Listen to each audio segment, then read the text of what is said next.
بسم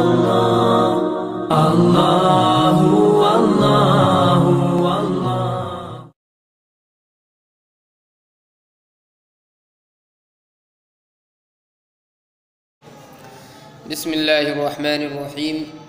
حل مطلق الوجود دخل ضروری فی لوازم الماہیت والحق لا فإن الضرورة لا تعلل حتى يجب وجود العلة اولا كوجود الواجب تعالی على مذهب المتکلمین۔ کیا مطلق وجود کا دخل بدیہی ہے لوازم ماہیت میں، اور حق یہ ہے کہ نہیں ہے، اس لیے کہ بداہت معلل نہیں ہوتا یہاں تک کہ واجب ہو پہلے علت کا وجود، واجب تعالی جیسے واجب تعالی کا وجود متکلمین کے مذہب پر۔ حل لمطلق الوجودی، یہ جو عبارت ہے یہ عبارت در حقیقت ما قبل کی عبارت سے متعلق ہے۔ ما قبل میں لازم کی مصنف رحمۃ اللہ علیہ نے 3 قسمیں بیان کی ہیں: لازم ماہیت، لازم وجود خارجی اور لازم وجود ذہنی۔ اور وہاں پر یہ بات بھی گزری ہے کہ لازم وجود خارجی میں وجود خارجی کا دخل ہوتا ہے، جیسا کہ سواد ہے حبشی کے لیے لازم ہے، لیکن سواد حبشی کے لیے اس وقت لازم ہے جب حبشی خارج میں موجود ہو۔ اور لازم وجود ذہنی میں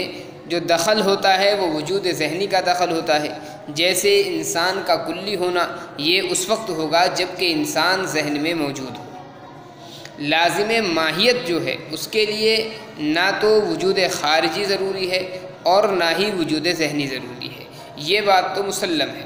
اب مسئلہ جو چھیڑا ہے مصنف رحمۃ اللہ علیہ نے حل مطلق الوجودی دخل ضروری کا، یہ جو مسئلہ ہے لازم ماہیت کو لے کر کے ہے کہ لازم ماہیت کے لیے وجود خارجی اور وجود ذہنی یہ تو ضروری نہیں ہوتا ہے، لیکن لازم ماہیت کے لیے مطلق وجود ضروری ہے یا نہیں ہے۔ لازم ماہیت کے لیے وجود خارجی اور وجود ذہنی یہ تو متفق علیہ طور پر ضروری نہیں ہے،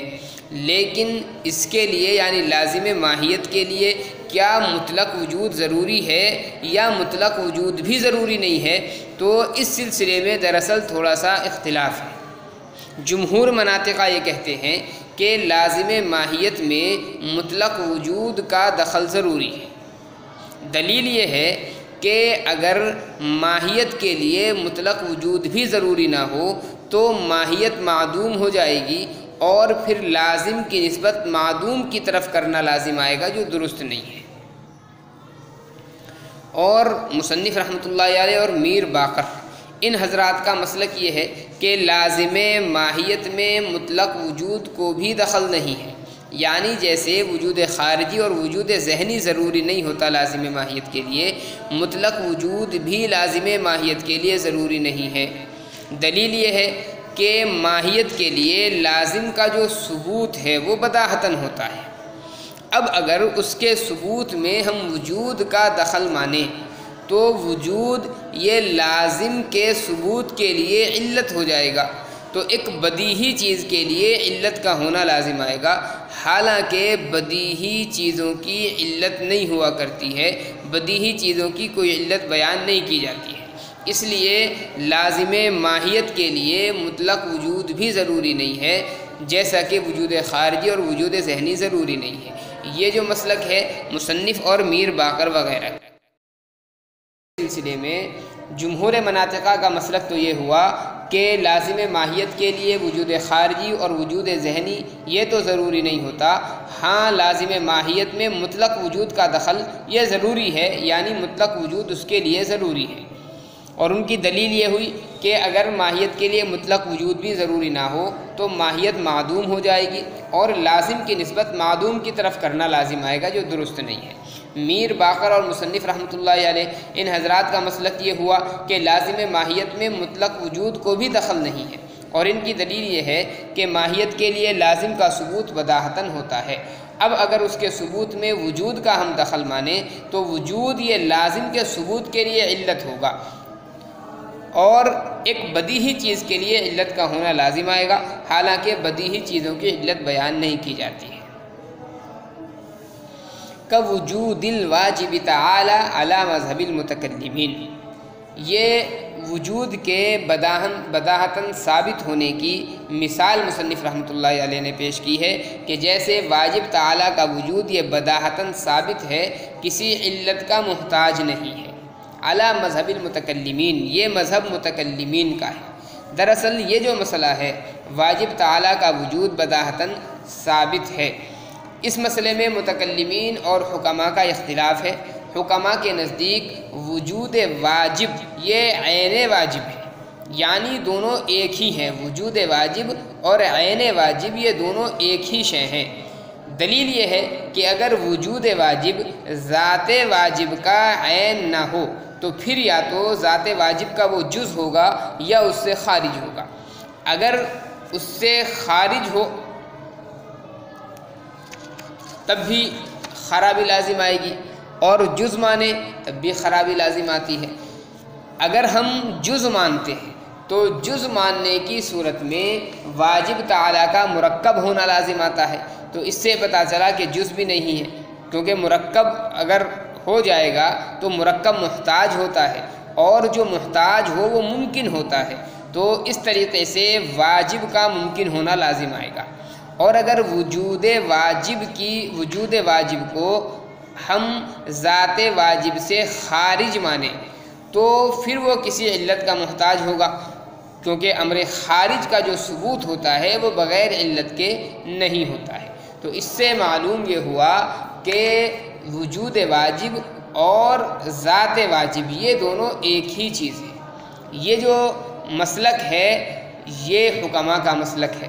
متکلمین کے نزدیک وجود واجب یہ عین واجب نہیں ہے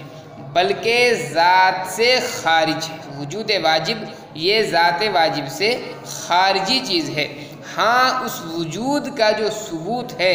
وہ ذات واجب کے لیے بداہتاً ثابت ہے، کسی علت کا محتاج نہیں ہے۔ اسی لیے مصنف رحمۃ اللہ علیہ نے فرمایا کہ وجود الواجب تعالی علی مذہب المتکلمین، کہ واجب تعالی کا وجود جیسے بداہتاً ثابت ہے متکلمین کے مذہب پر۔ وَأَيْضًا اللَّازِمُ إِمَّا بَيِّنٌ وَهُوَ الَّذِي يَلْزَمُ تَصَوُّرُهُ مِنْ تَصَوُّرِ الْمَلْزُومِ وَقَدْ يُقَالُ الْبَيِّنُ عَلَى الَّذِي يَلْزَمُ مِنْ تَصَوُّرِهِ مَا الْجَزْمُ بِاللُّزُومِ وَهُوَ أَعَمُّ مِنَ الْأَوَّلِ أَوْ غَيْرُ بَيِّنٍ بِخِلَافِهِ فَالنِّسْبَةُ بِالْعَكْسِ وَكُلٌّ مِّنْهُمَا مَوْجُودٌ بِالضَّرُورَةِ۔ نیز لازم یا تو بین ہوگا، اور لازم بین وہ ہے کہ لازم ہو اس کا تصور ملزوم کے تصور سے، اور کبھی بولا جاتا ہے بین اس پر بھی کہ لازم ہو لازم اور ملزوم کے تصور سے لزوم کا یقین، لازم ہو جائے من تصورہما لازم اور ملزوم کے تصور سے الجزم باللزوم لزوم کا یقین، وہو اعم من الاول، اور یہ معنی پہلے معنی سے عام ہے، او غیر بین یا غیر بین ہوگا، بخلافہ بین مذکور کے خلاف، فالنسبت بالعکس تو نسبت برعکس ہوگی، وکل منہما موجود بالضرورت اور ان میں سے ہر ایک موجود ہے بداہتاً۔ وَأَيْضًا اللَّازِمُ إِمَّا بَيِّن، ما قبل میں مصنف رحمۃ اللہ علیہ نے لازم کی 3 قسمیں بیان کی ہیں، لازم ماہیت، لازم وجود ذہنی، لازم وجود خارجی۔ وَأَيْضًا اللَّازِمُ إِمَّا بَيِّن سے نے ایک دوسری تقسیم کی ہے۔ لازم کی ایک تقسیم اور ہے کہ اولاً لازم کی 2 قسمیں ہیں، لازم بین اور لازم غیر بین، پھر ان میں سے ہر ایک کی 2 قسمیں ہیں، لازم بین بمعنی الاخص اور لازم بین بمعنی العام، اسی طریقے سے لازم غیر بین بالمعنی الاخص اور لازم غیر بین بالمعنی العام۔ تو اس طریقے سے یہ کل 4 قسمیں بن جاتی ہیں، لازم بین بالمعنی الاخص لازم بین بالمعنی الاعم اور لازم غیر بین بالمعنی الاخص اور لازم غیر بین بالمعنی الاعم۔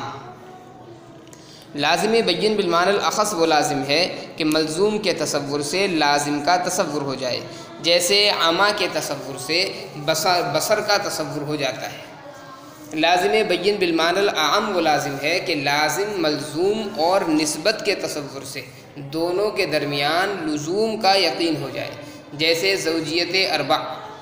اور نسبت کے تصور سے ان کے درمیان لزوم کا یقین ہو جاتا ہے۔ لازم غیر بین بالمعنی الاخص وہ لازم ہے کہ ملزوم کے تصور سے لازم کا تصور نہ ہوتا ہو، جیسے کتابت بالقوہ انسان کے لیے لازم تو ہے لیکن انسان کے تصور سے کتابت بالقوہ کا تصور نہیں ہوتا۔ لازم غیر بین بالمعنی الاعم وہ لازم ہے کہ ملزوم لازم اور نسبت کے تصور سے دونوں کے درمیان لزوم کا یقین نہ ہو بلکہ دلیل کی ضرورت پڑے، جیسے عالم، حدوث اور نسبت، ان تینوں کے تصور سے عالم کے حادث ہونے کا یقین نہیں ہوتا بلکہ عالم کے حادث ماننے کے لیے ایک دلیل کی ضرورت پڑتی ہے۔ فن نسبت بالعکس، چونکہ ہر چیز کی نقیض اس کا عکس ہوتی ہے، اس لیے بین کی جو نقیض ہوگی وہ غیر بین ہوگی اور خصوص کی نقیض عموم ہوگی، لہٰذا لازم بین بالمعنی الاخص کی جو نقیض آئے گی وہ لازم غیر بین بالمعنی العام ہوگی، اور لازم بین بالمعنی العام کی جو نقیض ہوگی وہ لازم غیر بین بالمعنی الاخص ہوگی۔ تو فن نسبت بالعکس کا یہی مطلب ہے کہ نقیض جو ہوتی ہے وہ عکس کے ساتھ ہوتی ہے۔ وَكُلٌّ مِّنْهُمَا مَوْجُودٌ، یہاں سے مصنف رحمۃ اللہ علیہ نے امام رازی رحمۃ اللہ علیہ پر ایک تعریض کی ہے۔ امام رازی رحمۃ اللہ علیہ نے لازم کی مذکورہ اقسام لازم بین اور غیر بین کو دلیل سے ثابت کیا ہے، تو مصنف رحمۃ اللہ علیہ فرماتے ہیں کہ لازم بین اور غیر بین یہ جو اقسام ہے یہ بداہتاً ثابت ہے، جو بھی لازم پایا جائے گا ان دونوں قسموں میں سے ضرور کوئی ہوگا وہ، اور بدیہی چیزوں کو دلائل سے ثابت نہیں کیا جاتا ہے۔ لأن البداہۃ لا تعلل، بداہت کی علت بیان نہیں کی جاتی ہے، تو اس کے لیے تعریض پیش کرنے کے لیے امام رازی رحمۃ اللہ علیہ پر مصنف نے فرمایا وَكُلٌّ مِّنْهُمَا مَوْجُودٌ بِالضَّرُورَةِ، ان میں سے ہر ایک یعنی بین اور غیر بین میں سے ہر ایک بداہتاً موجود ہے، اس کے لیے دلیل پیش کرنے کی اور علت بیان کرنے کی قطعاً ضرورت نہیں۔